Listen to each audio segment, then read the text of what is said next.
Hola, bienvenidas, bienvenidos al resumen semanal de noticias que inicia con estos adelantos. La Organización Internacional del Trabajo aboga por un entorno laboral seguro y protegido. A diario en el mundo se registran más de 374 millones de lesiones y accidentes laborales no mortales.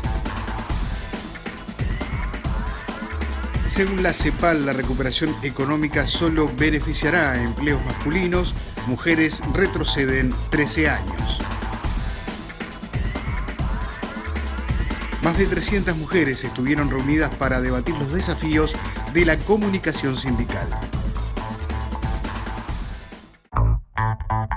Un entorno laboral seguro y protegido. Sobre este tema aboga la Organización Internacional del Trabajo.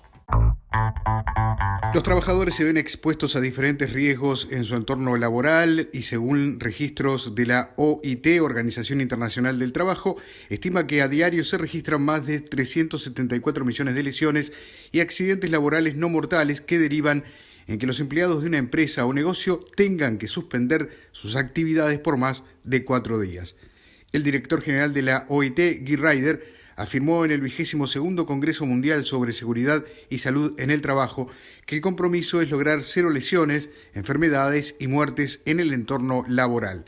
El máximo representante de la OIT dijo que el futuro del empleo que necesita la humanidad es con protección para todos, de ahí el llamado a la acción global centrada en la recuperación humana inclusiva, sostenible y resiliente. Ryder comentó que la crisis de la COVID-19 ha tenido un efecto devastador en el mundo del trabajo, golpeando a los más débiles y vulnerables y con un mundo más desigual, por lo que el impacto es profundo y a veces brutal.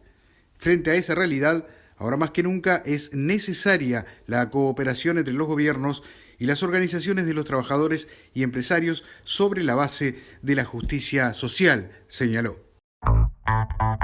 Según la CEPAL, la recuperación económica ayuda sobre todo al género masculino. Las mujeres estarían retrocediendo casi 13 años. Las mujeres de América Latina y el Caribe se encuentran ante la paradoja de la recuperación económica del 2,2 punto porcentual, pero solo alcanzarán los niveles de participación laboral que tuvieron hace 13 años, mientras los hombres volverán a los niveles previos a la crisis, destacó Raúl García Buchaca, representante de la Comisión Económica para América Latina y el Caribe. Señaló que 6 de cada 10 mujeres de la región se concentran en sectores de alto riesgo afectados por la pandemia como la manufactura, el comercio, el trabajo doméstico remunerado y el turismo. García Buchaca destacó que la crisis por COVID-19 profundizó las desigualdades de género en la región. Las mujeres están sobrerepresentadas en el desempleo, la informalidad, la pobreza, el trabajo doméstico y de cuidados y en la primera línea de respuesta a la pandemia desde el sector de la salud. Ana Gesmes García, directora de la División de Asuntos de Género en la CEPAL, destacó que 13,6 millones de personas en América Latina y el Caribe se dedicaban al trabajo doméstico remunerado, 9 de cada 10 eran mujeres. Más de 300 mujeres estuvieron reunidas para avanzar sobre los desafíos que propone la comunicación sindical. Como parte de la preparación hacia la Conferencia Continental de Comunicación Sindical que la Confederación Sindical de las Américas, CSA, llevará adelante del 27 al 29 de octubre, el jueves 30 de septiembre se desarrolló la preconferencia de mujeres, donde participaron más de 300 compañeras trabajadoras de las Américas. El evento, realizado con el Comité de Mujeres Trabajadoras de las Américas de la CSA, fue parte de los 5 encuentros previos a la conferencia de fines de octubre. Esos encuentros han tenido el objetivo de presentar en ellos un documento base sobre democratización de comunicación, comunicación popular y construcción de la comunicación sindical para recoger opiniones, sugerencias y propuestas desde las subregiones y grupos específicos. La idea es construir acuerdos y síntesis que servirán para la aprobación en la conferencia de comunicación de una hoja de ruta para toda la estructura de la CSA y sus afiliadas durante el actual periodo de gestión que se extiende hasta 2025. Los papeles de Pandora salpican a 35 líderes mundiales, incluidos 14 de Latinoamérica. 14 líderes latinoamericanos están entre los 35 del mundo que operaron en paraísos fiscales para evitar el escrutinio público, según los papeles de Pandora revelados el domingo por el Consorcio Internacional de Periodistas de Investigación. 11 de los líderes de la región ya han dejado el poder y 3 siguen en activo: el ecuatoriano Guillermo Lasso, el chileno Sebastián Piñera y el dominicano Luis Abinader. Sobre el presidente de Ecuador, que fue banquero, se dice que llegó a operar 14 sociedades inscritas en paraísos fiscales y que antes de las elecciones de 2017 se deshizo de ellas para aspirar a la presidencia. Ante la revelación, Lasso afirmó que colaboró voluntaria y abiertamente con la investigación y reiteró que no tiene propiedades en paraísos fiscales, pues su patrimonio es fruto de trabajo en el Banco de Guayaquil. Piñera es señalado en el documento de haber realizado parte de la venta de un polémico proyecto minero en Islas Vírgenes Británicas, criticado por su impacto medioambiental. La presidencia chilena emitió un comunicado afirmando que Piñera nunca estuvo en el proceso de venta de la minera Dominga en 2010, cuando ya no tenía participación en la administración de esa empresa.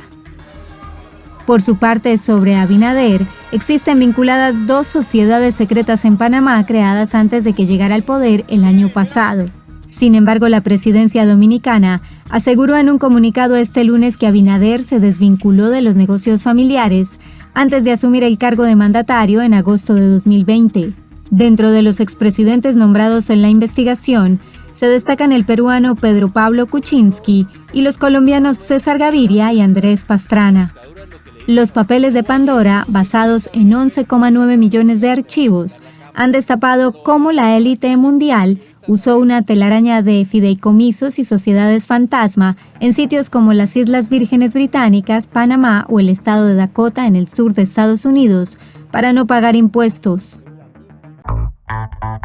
El secretario general de la CTA de los Trabajadores de la República Argentina, Hugo Yasky, analiza el reciente resultado de las elecciones primarias y de cara a las elecciones del mes de noviembre.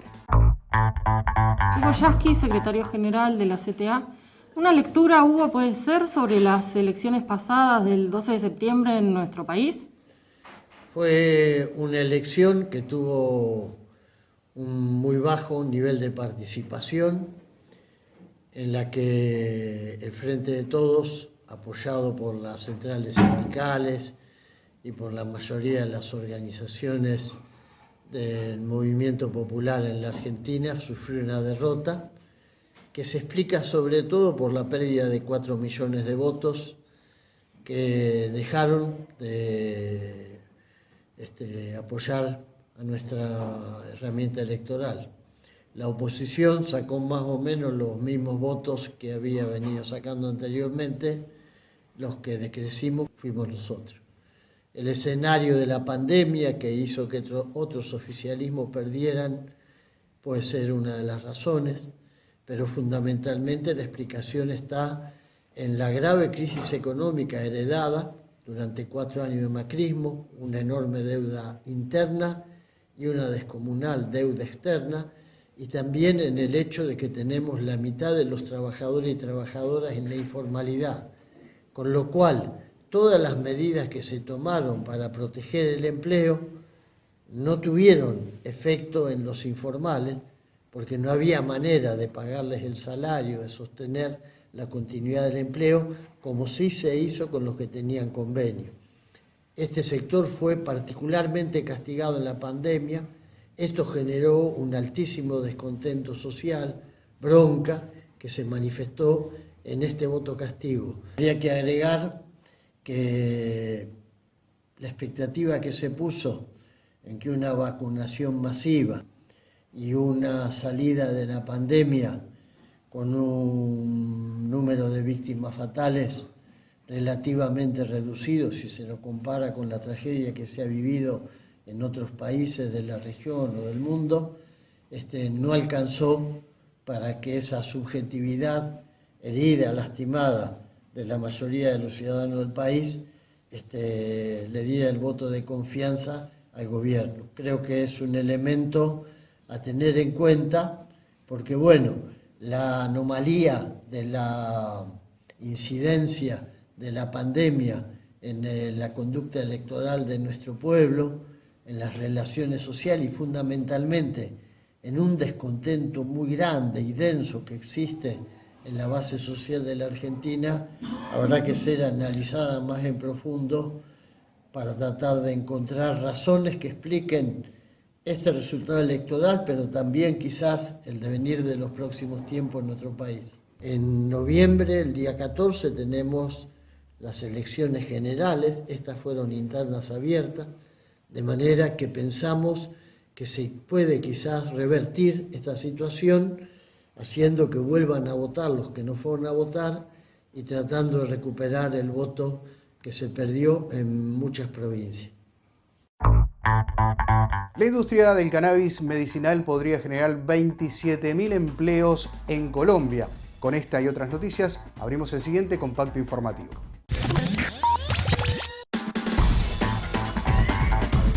La industria del cannabis medicinal podría generar 27.000 empleos en Colombia. Entre enero y mayo de 2021, las exportaciones de cannabis medicinal de Colombia suman $2,2 millones, con un incremento de 0,6% frente al mismo periodo del año 2020.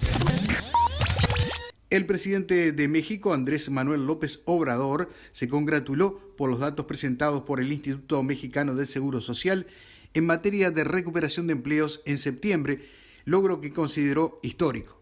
El mandatario dijo que, de acuerdo con los datos, prevé que en octubre recuperaremos el nivel previo a la pandemia. Solo nos faltan 18.617 empleos. Después de que la pandemia de coronavirus empujara a muchas personas a comprar por Internet, se prevé que el comercio minorista pierda más de 500.000 puestos de trabajo hasta 2030 en los Estados Unidos. La polémica cancelación de un multimillonario contrato con Francia para la construcción de 12 submarinos en Australia pone a miles de empleos en riesgo, según advirtieron sindicatos y políticos australianos. El ex primer ministro australiano, Malcolm Turnbull, se sumó a la alerta de los sindicatos sobre el impacto en los empleos que tendrá el pacto de defensa firmado por Australia con Estados Unidos y Reino Unido, conocido como AUKUS, que supone la cancelación del contrato con Francia. El alza salarial en Panamá es una de las principales exigencias de los sindicatos en ese país.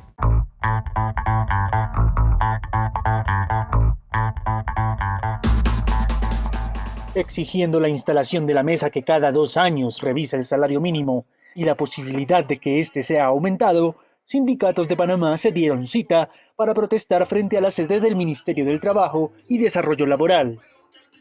El líder sindical y ex candidato presidencial Genaro López, quien es secretario general de la Confederación Nacional de Unidad Sindical Independiente, fue uno de los que tomó la vocería en la manifestación. En el día de hoy este piqueteo al Ministerio de Trabajo exigiendo que se nombre la Comisión de Salario Mínimo para discutir cuáles van a ser los salarios de los próximos 2 años, tal como establece la Constitución y nuestro Código de Trabajo. Hasta ahora no se ha nombrado la comisión. La ministra dice que va a llamar en los primeros días de octubre, pero manifiesta que no hay condiciones para aumentar los salarios. El argumento principal de la protesta, en la que participó cerca de 100 de personas, es el aumento del costo de vida en Panamá. Los artículos de primera necesidad, el precio de los servicios, los materiales de construcción y lógicamente los obreros necesitan hacerle frente a esa situación y con aumento de salario. La ministra Doris Zapata había dicho la semana anterior que debido a los efectos de la pandemia no había un panorama favorable para aumentar el salario mínimo. No obstante, según Genaro López, sí hay condiciones para subirlo, debido a que el sector bancario y del agro no han parado, al igual que los supermercados y las farmacias. Nos vamos a Chile, donde se registran marchas a favor y en contra de los migrantes en el norte de ese país.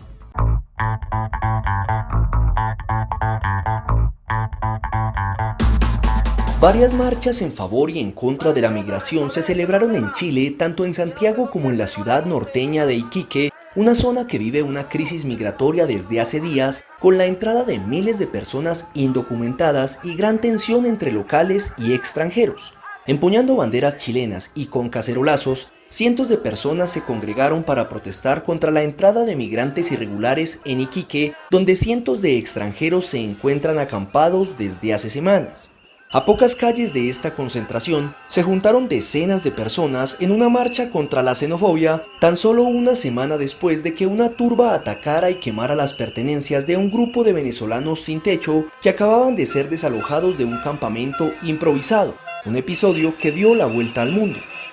Las marchas en el norte transcurrieron sin mayores incidentes y sin contacto entre ambos grupos, según el Ministerio del Interior, mientras que en el centro de Santiago se registraron disturbios, pues unas pocas personas se congregaron en otra marcha contra la migración irregular que terminó con enfrentamientos y episodios violentos entre los manifestantes y otros grupos autoconvocados.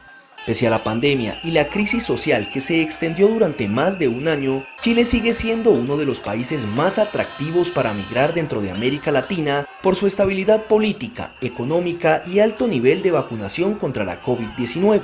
Según el Departamento de Extranjería y Migración, hay 1,4 millones de migrantes en Chile, lo que equivale a más del 7% de la población, y los venezolanos son los más numerosos, seguidos de peruanos, haitianos y colombianos. Seguimos hablando de temas de migración porque miles de haitianos realizan un peligroso peregrinaje por toda Latinoamérica en busca de un lugar donde residir.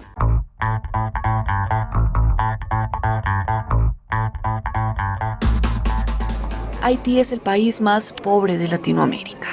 Durante años, su situación política, social y económica han empujado a los haitianos a buscar mejores oportunidades a lo largo de Sudamérica. Han sido atraídos por la prosperidad de algunas de las economías del continente, principalmente la de Chile y Brasil, o la de Estados Unidos y República Dominicana, donde históricamente han tenido mayor presencia. Sin embargo, la crisis derivada de la pandemia y el endurecimiento de políticas migratorias han sido los detonantes para que los haitianos emprendan una odisea a pie desde Sudamérica hasta Estados Unidos. La gran ola migratoria de haitianos en Chile tuvo lugar en 2016 y 2017. En ese entonces podían entrar como turistas, sin visa, y podían regularizar su situación si conseguían trabajo. Pero esto fue hasta 2018 cuando el flujo de haitianos comenzó a ser masivo y el presidente Sebastián Piñera implantó una visa consular, ocasionando así, además de otros factores, la explosión del éxodo haitiano. Según el Ministerio de Interior, la salida de haitianos ha aumentado un 81% con respecto al 2020, con casi 3.000 migrantes de salida en lo que va del año, en su gran mayoría a pie por pasos ilegales en la frontera con Perú y Bolivia. El Darién es la peligrosa selva que separa a Colombia de Centroamérica y es recordada por los migrantes que llegan a Estados Unidos por ser uno de los puntos más peligrosos en la travesía. Las cifras de este año son alarmantes. En enero cruzaron 1.071 personas y subió hasta que en agosto hicieron la travesía 25.000 personas en un mes. Sin embargo, no todos los que se adentran en la selva logran salir con vida de ella. La frontera entre México y Estados Unidos se ha convertido en las últimas semanas en el final del trayecto para miles de haitianos, que están malviviendo en campamentos improvisados y albergues al máximo de su capacidad en urbes como Ciudad Acuña, Monterrey o Reynosa. La Comisión Mexicana de Ayuda a Refugiados recibió una cifra histórica de 77.559 solicitudes de refugio, provenientes de 99 nacionalidades diferentes entre enero y agosto. Pero el propio presidente, Andrés Manuel López Obrador, afirmó recientemente que no quiere que México sea un campamento de migrantes. El gobierno estadounidense decidió ampliar el estatus de protección temporal para los haitianos hasta febrero de 2023 como consecuencia de las diferentes crisis en las que está sumido el país. No obstante, advirtió que este estatus solo cobijará a aquellas personas que hayan llegado al país antes del 29 de julio de 2021. Así las cosas, todos los haitianos que intenten ingresar a Estados Unidos no tendrán esta protección temporal y serán deportados automáticamente sin posibilidad de solicitar asilo. Y en República Dominicana se ponen importantes barreras para los haitianos que quieren residir en ese lugar.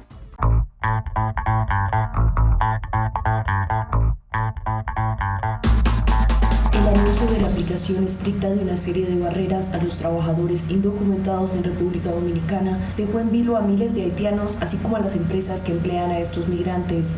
El gobierno dominicano concedió un plazo de 3 meses para que las empresas se adecúen a las leyes laborales y de inmigración, en especial a la norma que establece que el 80% de la mano de obra debe ser dominicana, una disposición que está en vigor desde 1992.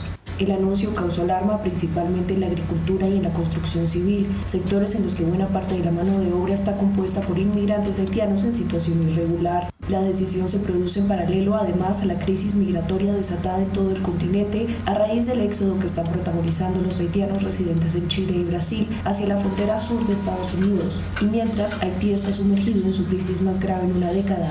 República Dominicana, vecino de Isla de Haití, es uno de los principales destinos de los inmigrantes haitianos que han acaparado muchos empleos que rechazan los dominicanos, en especial en la agricultura y en la construcción.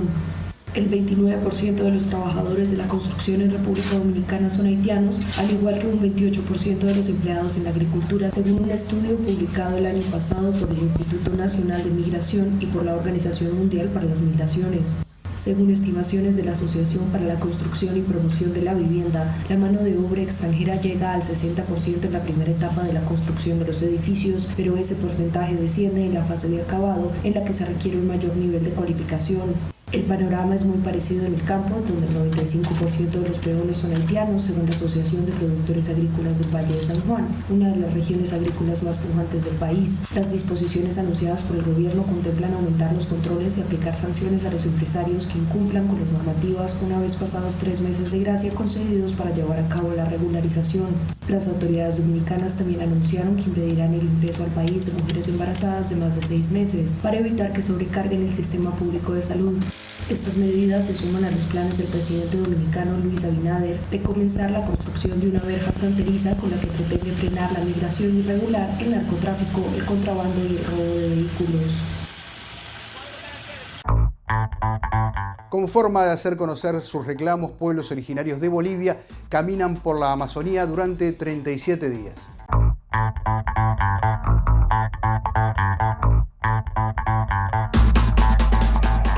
Después de marchar más de un mes, los indígenas de la Amazonía y el oriente de Bolivia esperan sostener un diálogo con representantes de los 4 poderes del Estado para exigir respeto por sus territorios y costumbres.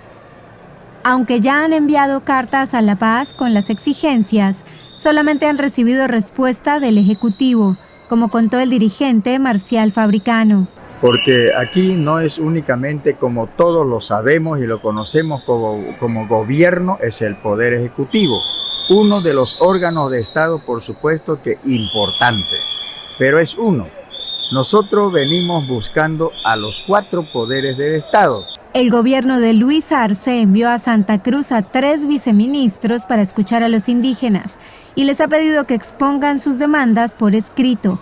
Pero los marchistas insisten en tener un diálogo al nivel más alto.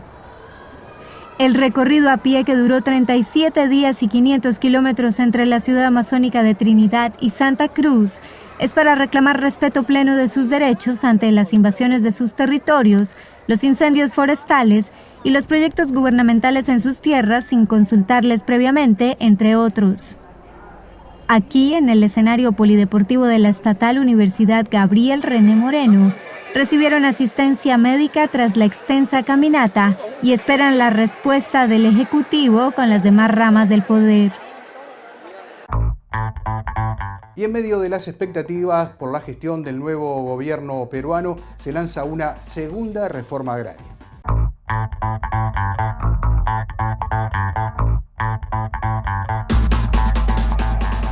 En medio de expectativas y temores, el gobierno peruano lanzó una segunda reforma agraria, una política nacional de desarrollo de la agricultura mediante tecnología, asesoramiento técnico y vías de comunicación. Quiero dejar muy claro que en esta segunda reforma agraria y que este clamor del pueblo no busca expropiar tierras ni afectar derechos de propiedad a nadie. Aunque el Ejecutivo ha insistido en el carácter técnico de esta política estatal, eso no ha evitado resquemores entre la clase dirigente por su vinculación con la reforma agraria que se dio durante el gobierno militar de Juan Velasco Alvarado. para decirles que desde hoy el gobierno vuelve a estar al servicio de los pequeños agricultores de nuestro país. La primera medida de esta nueva política, añadió el gobernante, será la creación de un gabinete de desarrollo agrario y rural que él presidirá y estará conformado por los ministerios productivos y con la participación de gobiernos regionales y locales. Soy José Sena desde la sede continental de la CSA en Montevideo, Uruguay. Gracias por acompañarnos.